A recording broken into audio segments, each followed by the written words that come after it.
The difference between lamentation and grumbling is a very, very good question, very important one. We read often that, particularly in the Old Testament, the people of Israel were always grumbling so much that in the end, when they get to the very edge of the promised land, they're not allowed to go into the promised land. They die in the wilderness. And God says, this is the 10th time you've grumbled. And it's provoked God's anger. And people kind of think, well, if I complain to God, if I verbalize my doubts or my fears, if I say, Lord, why is this happening? Why have you allowed this in my life? Where are you, Lord? Why is this going on? We say those things. It's the same of grumbling. But actually, they're two very different things. Grumbling comes out of a hardness of heart where we're angry with God, where we're shaking our fist at God, where, if you like, we're turning away from him.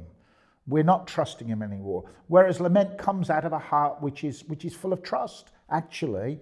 And the reason that we're lamenting is because our heart is full of trust. We know that things shouldn't be like this. And so we're coming to God and we're saying, why, Lord? I don't understand. It's a turning to God rather than turning from God. Whereas the posture of grumbling is to frown and shake your fist. The posture of lamenting is to weep and hold out your hands to God, seeking grace from him.